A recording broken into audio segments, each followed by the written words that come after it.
તો શરૂ કરીએ સ્વાધ્યાય 6.2. આપણું જે સ્વાધ્યાય 6.2 છે એ આના અગાઉ બે પ્રમેય આપણે જોયા, એક પ્રમેય 6.1 અને પ્રમેય 6.2, જેને આપણે સમરૂપતાનું મૂળભૂત સિદ્ધાંત અથવા તો થેલ્સનો પ્રમેય અને તેનું પ્રતિપ્રમેય આ વસ્તુ જોઈ.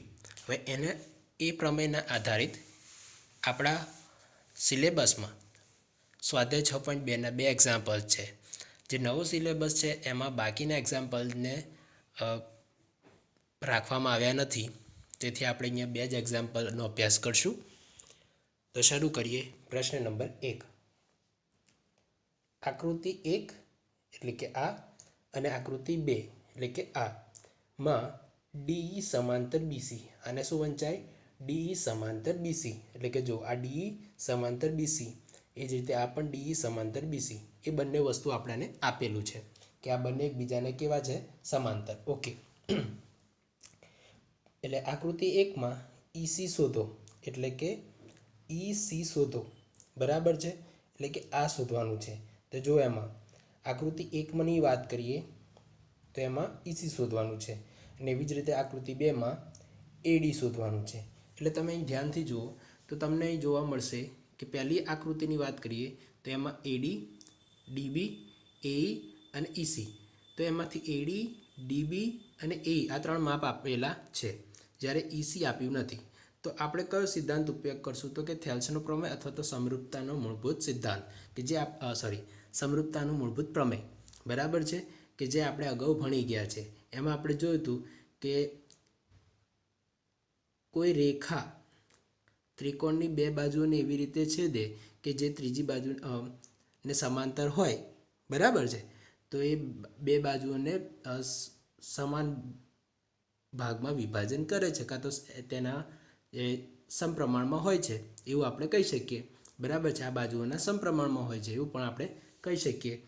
તો જે ભાગ છે એ સમપ્રમાણમાં હોય છે, તો આપણે એવું એના પરથી જોયું હતું કે એડી ભાગ્યા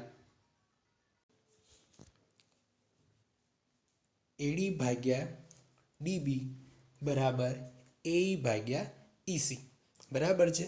એટલે આપણે સમરૂપતાનો જે પ્રમેય હતું, મૂળભૂત પ્રમેય, એમાં આપણે જોયું કે એડી ભાગ્યા ડીબી, એઈ ભાગ્યા ઈસી, આ જે બાજુઓનો ગુણોત્તર છે આપણને સમપ્રમાણમાં મળે છે.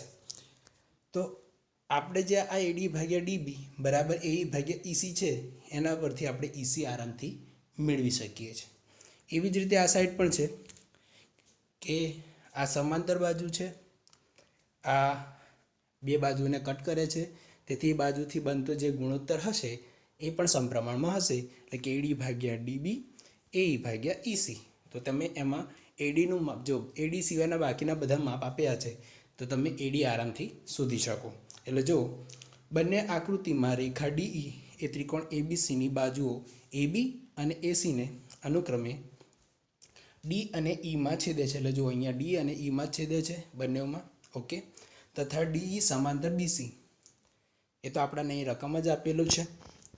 એટલે જો પ્રમેય 6.1 કે જે આપણે સમપ્રમાણતાનું મૂળભૂત પ્રમેય કહ્યું છે તે, અથવા તો થેલ્સનો પ્રમેય, તેમાં એડી ભાગ્યા ડીબી બરાબર એઈ ભાગ્યા ઈસી થાય છે.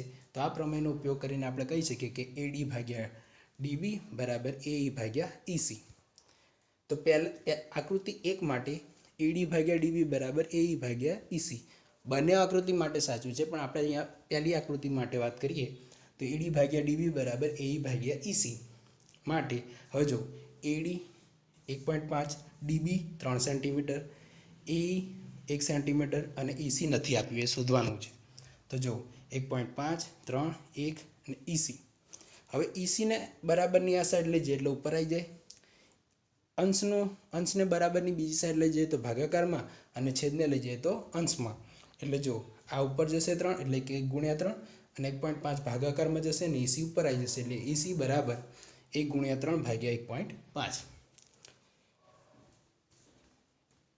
1.5 ના વડે કટ થાય એટલે 2 થાય, બરાબર છે, કેમ કે 1.5ના ડબલ થઈ જાય 3, એટલે આ થઈ ગયું 1.5 ને 3, એટલે આ 3 2 થઈ જશે, એટલે ઈસી બરાબર, અને 2 એકા 2 એટલે 2, 2 એકા 2, તો ઈસી બરાબર 2 સેન્ટીમીટર. એ જ રીતે AD ભાગ્યા DB બરાબર AE ભાગ્યા EC. આકૃતિ 2 માટે તો જો AD શોધવાનું છે, DB આપ્યું છે 7.2 સેન્ટીમીટર, AE છે 1.8 સેન્ટીમીટર અને EC છે 5.4 સેન્ટીમીટર. તો જો દરેક કિંમતો મૂકી દીધી અહીંયા. AD ભાગ્યા 7.2 બરાબર 1.8 ભાગ્યા 5.4. હવે આ છેદમાં જે 7.2 છે, ADના છેદમાં જે 7.2 છે એને બરાબરની આ સાઈડ લઈ જાય એટલે અંશમાં જતા રહે, એટલે 1.8 ગુણ્યા 7.2 ભાગ્યા 5.4. હવે આનો સાદરૂપ આપીએ તો 18 તરી 54 બરાબર છે. 54 અને 3 વડે આ પણ કટ થાય એટલે 3 24 તરી 72. તો 24 તરી 72 એટલે એ પોઈન્ટ છે એમાં આપણે 2.4 એટલે AD બરાબર 2.4 સેન્ટીમીટર. હવે પ્રશ્ન નંબર 2 ની વાત કરીએ તો બિંદુઓ E અને F એ ત્રિકોણ PQR ની બાજુઓ અનુક્રમે PQ અને PR પર આવેલ છે. એટલે જો આકૃતિ કંઈક આવી રીતે બનશે કે જો આ છે ત્રિકોણ PQR ની બાજુ અનુક્રમે PQ. જો બિંદુઓ P, E અને F એ ત્રિકોણ PQR ની બાજુ અનુક્રમે PQ, તો એ અહીંયા હશે E અને F એ PR એટલે કે અહીંયા F પર આવેલ છે. નીચેના વિકલ્પ દર્શાવે છે વિકલ્પમાં EF સમાંતર QR, એટલે આ રેખા દોરીએ તો એ આ રેખાને સમાંતર છે. એટલે આ રેખા અને આ રેખા એકબીજાને સમાંતર છે. હવે વિકલ્પથી આપણે સમાંતર છે ને એવું આપણે સાબિત કરવાનું છે. કયા કયા વિકલ્પ તો આવે? વિકલ્પ 1, વિકલ્પ 2 અને વિકલ્પ 3 થી એવું સાબિત કરવાનું છે કે EF અને QR સમાંતર છે કે નહીં. હવે ચલો આપણે સમજીએ. હવે EF અને આ QR સમાંતર ક્યારે હોય? જે આપણે અભ્યાસ કર્યો છે એમાં આપણે શું કહી શકીએ કે આ બંને સમાંતર ક્યારે હોય? કે જ્યારે આ રેખા EF થી છેદતી જે બાજુઓ છે PQ અને PR એના વડે જે બાજુઓના જે વિભાજન થાય છે એ વિભાજન થતા જે ભાગ હશે એ કેવા હોવા જોઈએ? સમપ્રમાણમાં. તો જ આપણે કહી શકીએ કે આ જે EF અને QR એ બંને સમાંતર છે. એટલે કે આપણાને ગુણોત્તર જે મળે છે, આપણી પાસે 3 ગુણોત્તર છે સમપ્રમાણતાના મૂળભૂત પ્રમેયથી. એક છે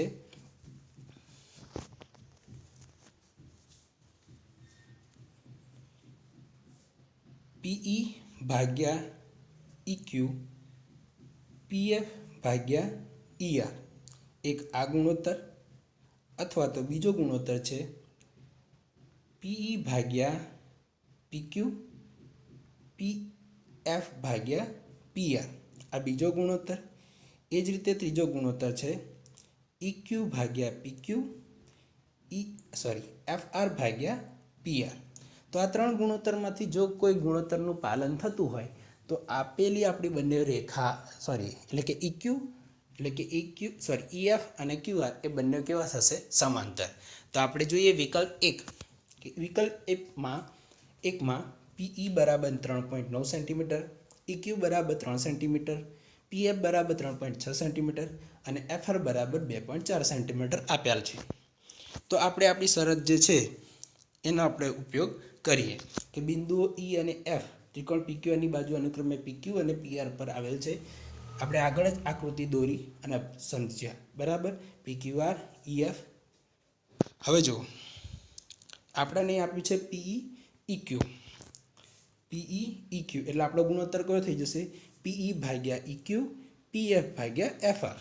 તો જો દરેક કિંમતો મૂકીએ એટલે PE ભાગ્યા EQ નો ગુણોત્તર એ PF ભાગ્યા FR નો ગુણોત્તર બંને કેવા થવા જોઈએ?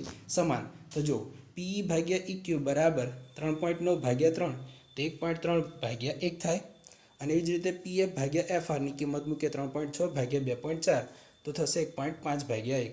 હવે જો આ ગુણોત્તર મળ્યો 1.3 ભાગ્યા 1 અને આ ગુણોત્તર મળ્યો 1.5 ભાગ્યા 1.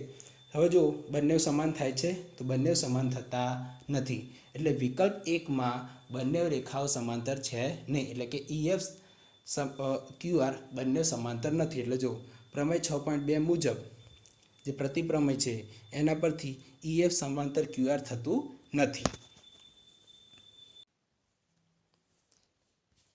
બીજો વિકલ્પ લઈએ તો બીજા વિકલ્પમાં આપણને કહે છે કે PE બરાબર 4 સેન્ટીમીટર, QE બરાબર 4.5 સેન્ટીમીટર અને PF બરાબર 8 સેન્ટીમીટર અને RF બરાબર 9 સેન્ટીમીટર. તો હવે જોઈએ તો અહીંયા આપણો ગુણોત્તર કયો થશે? અહીંયા આપણને કહે છે PE બરાબર 4 સેન્ટીમીટર અને QE બરાબર તો PE ભાગ્યા EQ PF ભાગ્યા FR. તો આ આપણને આપેલા છે FR કહો કે RF કહો બંને એક જ ગણાય. બરાબર છે. આપણું જે લંબાઈ આપેલી છે તો વિકલ્પ 2માં જોઈએ તો અહીંયા પણ આપણે સેમ ગુણોત્તર લઈશું. PE ભાગ્યા EQ બરાબર PF ભાગ્યા RF થવું જોઈએ. તો જોઈએ PE ભાગ્યા EQ તો PE છે 4 સેન્ટીમીટર, QE છે 4.5 એટલે આપણને મળે છે 8/9. કેવી રીતે? તો જો પોઈન્ટ કાઢવો છે તો પોઈન્ટ કાઢવો હોય દશાંશ તો દશાંશ ડાબી બાજુ જાય એટલે એક 0 ઉપર ચડે છે, અંશમાં હોય તો છેદમાં જાય, છેદમાં હોય તો અંશમાં આવે. તો દશાંશ ડાબી બાજુ જાય તો જમણી બાજુ જાય જમણી બાજુ જશે એટલે એક 0 ઉપર ચડશે તો શું થશે 40/45. હવે 40/45 નો છેદ ઉડાડીએ તો 8 જો 5 8 40 અને 5 9 45 એટલે 8/9 થઈ ગયું. એ જ રીતે PF ભાગ્યા RF એ તો 8/9 જ આપેલું છે. PF ની કિંમત 8 અને RF ની કિંમત 9 એટલે 8/9. એટલે તમે જુઓ અહીંયા પણ 8/9, અહીંયા પણ 8/9 એટલે PF ભાગ્યા QE અને PE ભાગ્યા QE અને PF ભાગ્યા RF બંને કેવા થયા? સમાન.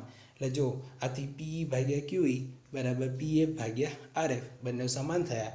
એટલે અહીંયા જે રેખા EF અને QR એ બંને કેવા થશે? સમાંતર. આપણા પ્રમેય 6.2 મુજબ. આથી પ્રમેય 6.2 મુજબ કે જે આપણા સમપ્રમાણતાના મૂળભૂત પ્રમેયનું પ્રતિપ્રમેય છે અથવા તો થેલ્સનું પ્રતિપ્રમેય છે એના મુજબ EF સમાંતર QR થશે. હવે વિકલ્પ 3 જુઓ. PQ બરાબર 1.28 સેન્ટીમીટર, PR બરાબર 2.56 સેન્ટીમીટર, PE બરાબર 0.18 સેન્ટીમીટર અને PF બરાબર 0.36 સેન્ટીમીટર. એટલે અહીંયા જોઈએ તો અહીંયા પણ PQ PR PE અને PF એટલે જો PQ અને PR આખી બાજુ આપી છે, સાથે PE અને PF એટલે આપણી પાસે 3 ગુણોત્તરમાં એક ગુણોત્તર આ મળે છે PE ભાગ્યા PQ PF ભાગ્યા PR. આ પણ સાચું છે. એટલે આપણે વિકલ્પ 3માં આ ગુણોત્તરનો ઉપયોગ કરવો પડશે. જો PE ભાગ્યા PQ બરાબર 0.18/1.28 તો આનું સાદરૂપ આપીએ તો જો આ દશાંશ બંને હટી જાય. પહેલાંથી જો નીચે પણ 2 દશાંશ સ્થળ છે, ઉપર પણ 2 દશાંશ સ્થળ છે એટલે 18/128 થઈ જાય. હવે 18 ને આપણે 18 અને 128 ને 2 વડે ભાગીએ તો 18 ના થઈ જાય 9 અને 128 ના થઈ જાય 64 એટલે 9/64. એ જ રીતે PF ભાગ્યા PR તો 0.36/2.56. દશાંશ સ્થળ પછી 2 ડિજિટ છે, 2 અંક છે. એ જ રીતે નીચે પણ છે એટલે સરખા કેન્સલ થઈ જાય એટલે 36/256. એટલે 36 ને આપણે 4 વડે છેદ ઉડાડીએ તો 9 ચોક 36 અને 256/4 એટલે 64 એટલે 9/64. અહીંયા તમને જોઈ શકો છો PE ભાગ્યા PQ અને PF ભાગ્યા PR એ બંને કેટલા મળ્યા? 9/64 9/64 એટલે બંને કેવા મળ્યા? સમાન. એટલે PE ભાગ્યા PQ બરાબર PF ભાગ્યા PR આપણો ગુણોત્તર અહીંયા મળે છે. એ સમાન મળે છે. આપણો સમાન ગુણોત્તર મળે છે. તેથી આપણે પ્રમેય 6.2 કે જે આપણો થેલ્સનો પ્રમેયનું પ્રતિપ્રમેય છે અથવા તો સમપ્રમાણતાના મૂળભૂત પ્રમેયનો પ્રતિપ્રમેય છે તેના પરથી આપણે કહી શકીએ કે EF સમાંતર QR. હવે આપણે અભ્યાસ કરીશું ત્રિકોણની સમરૂપતાનો સિદ્ધાંત. હું ફરી એકવાર દઉં છું કે સ્વાધ્યાય 6.2માં પ્રશ્ન 10 સુધી છે, પણ આપણી જે નવો સિલેબસ છે જે અત્યારે કે જેમાં 25% કે 30% કટ થયો છે એમાં એક્ઝામ્પલ 1 અને 2 જ આપણા સિલેબસમાં છે, બાકીના છે નહીં. બરાબર છે. તેથી આપણે બાકીનું આપણે ભણતા નથી. તો હવે આગળ શરૂ કરીએ ત્રિકોણની સમરૂપતાનો સિદ્ધાંત. ત્રિકોણની સમરૂપતાનો સિદ્ધાંત. તો સમરૂપ ત્રિકોણની વ્યાખ્યા અનુસાર ત્રિકોણ એબીસી અને ત્રિકોણ ડીઈએફ એ સંગતતા એબીસી અને ડીએફ માટે સમરૂપ થાય તે માટે નીચેની શરતોનું પાલન થવું જોઈએ. અને આપણે જાણીએ છીએ કે સમરૂપ આકૃતિઓ માટે બે શક્યતા રહેલી છે. એક બાજુ, દરેક બાજુનો ગુણોત્તર સમાન હોવો જોઈએ અને તેમના દરેક અનુરૂપ ખૂણાના માપ પણ સમાન થવા જોઈએ. બસ એની જ વાત અહીંયા છે કે જો અનુરૂપ ખૂણાઓના માપ સમાન અને અનુરૂપ બાજુઓનો ગુણોત્તર સમાન. બરાબર છે. તો જો એટલે આપણે સમજવા પૂરતું એક આકૃતિ દોરીએ. તો જો માની લો આ એક ત્રિકોણ છે એ બી સી. એ જ રીતે બીજો એક ત્રિકોણ સમરૂપ ત્રિકોણ લઈએ અને ડી ડી ઈ એફ. બરાબર છે. હવે જો પહેલો વિકલ્પ શું કહે છે? ખૂણો એ બરાબર ખૂણો ડી, એટલે કે આ બે ખૂણા સમાન થવા જોઈએ. ખૂણો બી બરાબર ખૂણો ઈ, બરાબર છે. અને ખૂણો સી બરાબર ખૂણો એફ. આ થઈ ગઈ પહેલી શરત. બીજી શરત શું કહે છે?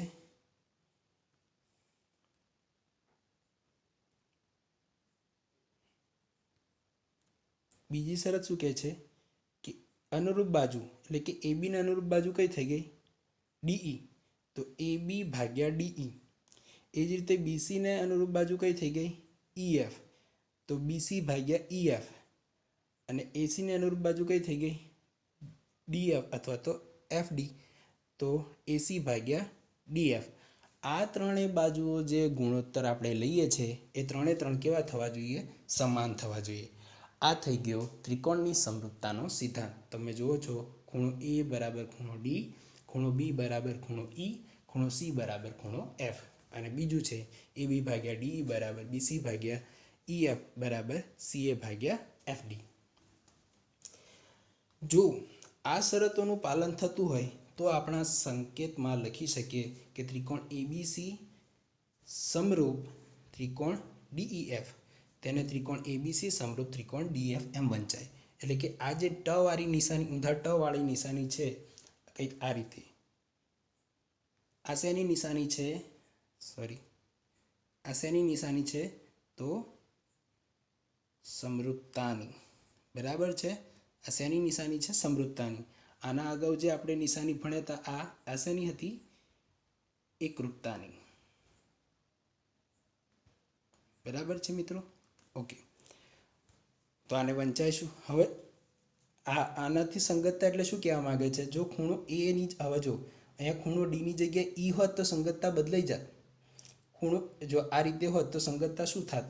આપણે સમજવાનો પ્રયત્ન કરીએ કે જો આવું આપ્યું હોત કે ખૂણો એ બરાબર ખૂણો ઈ,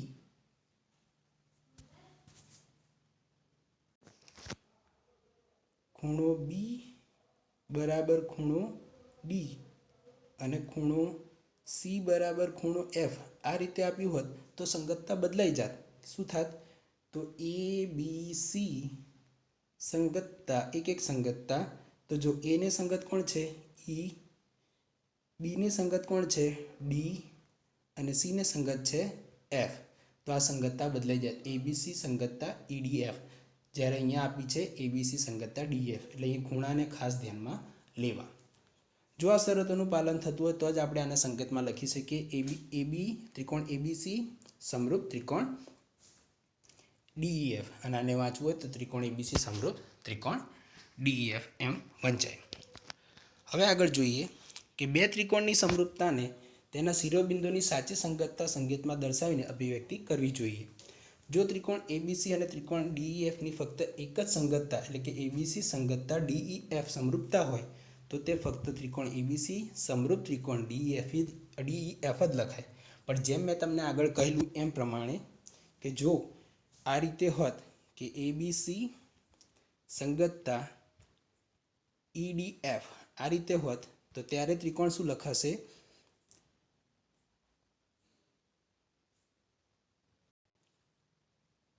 ત્યારે ત્રિકોણ એબીસી સમરૂપ ત્રિકોણ EDF લખાય. બરાબર છે. એટલે કે ક્યાં શિરોબિંદુઓ કઈ રીતે મૂકવા એ પણ એક સમરૂપતાના સિદ્ધાંતમાં આવી જાય છે. બરાબર છે. એટલે જો અહીંયા કહે છે કે ત્રિકોણ એબીસી એ સમરૂપ ત્રિકોણ DEF કે જે રીતે સંગતતા હોય એ રીતે જ લખાય.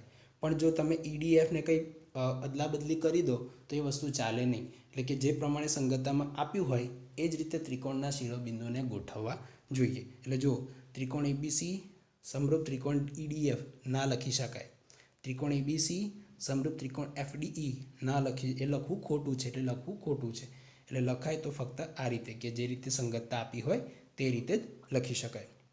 પરંતુ જો પહેલા ત્રિકોણના શિરોબિંદુના ક્રમમાં ફેરફાર કરીએ, એટલે કે જો અહીંયા એબીસીની જગ્યાએ BCA લખ્યું હોય તો આપણે EFD લખી શકીએ. એટલે કે એવું કહેવા માગે છે કે જો આપણે આ સંગતતાને ફેરબદલી કરીને લખવું હોય તો આપણે પ્રથમ જે ત્રિકોણના શિરોબિંદુઓ છે એટલે કે સંગતતા, તો ત્રિકોણ એબીસી ન લખતા આપણે એવું લખીએ BCA, તો એના પછીના જે સમરૂપતાના ત્રિકોણના જે હતા કે પહેલાં આપણે શું લખતા હતા DEF, તો હવે જો બીને સંગત કોણ છે E, તો પહેલાં E, સીને સંગત F અને એને સંગત D. જો આ રીતે લખી દઈએ એટલે કે આના ક્રમમાં ફેરફાર કરીએ અને આના ક્રમમાં બંનેના ક્રમમાં ફેરફાર કરો, આને અનુરૂપ આના ક્રમમાં પણ ફેરફાર કરવામાં આવે તો આ વસ્તુ સાચી છે. બાકી આ બીજી રીતે લખવું ખોટું છે, આ રીતે લખવું ખોટું છે. એટલે જો એટલે કે ત્રિકોણ એબીસી એકરૂપ ત્રિકોણ DF ને ત્રિકોણ BAC અને ત્રિકોણ EDF અથવા તો આ રીતે લખી શકાય. એ જ રીતે જો CAB, હવે સીને અનુરૂપ કોણ છે F, એને અનુરૂપ D અને બીને અનુરૂપ E, એટલે આ રીતે લખી શકાય કે આગળ પ્રથમ ત્રિકોણના જો શિરોબિંદુ એટલે કે એના ક્રમમાં ફેરફાર કરો તો તમે બીજા ત્રિકોણના શિરોબિંદુના ક્રમમાં પણ ફેરફાર કરી શકો છો. હવે આપણે ધોરણ 9માં ત્રિકોણની એકરૂપતા માટેના કેટલાક સિદ્ધાંતો ભણી ગયા હતા. બાખુ, બાખુબા, ખુખુબા, તો આવા કેટલા કાકબા. બરાબર છે. તો આ બધા જે સિદ્ધાંતો ભણી ગયા છે બસ એને પણ અહીંયા આપણે થોડા ઘણા ભણવાના છે. એની વાત કરીએ તો કે જેમાં બે ત્રિકોણને અનુરૂપ ભાગોને ફક્ત 3 જોડ સમાયેલી હતી. તેવી જ રીતે ત્રિકોણની સમરૂપતાના પણ કેટલાક સિદ્ધાંતો હવે આપણે અહીંયા જોઈશું, જેમાં બે ત્રિકોણના ફક્ત અમુક નિશ્ચિત ભાગો દ્વારા સમરૂપતા સાબિત થઈ શકે છે.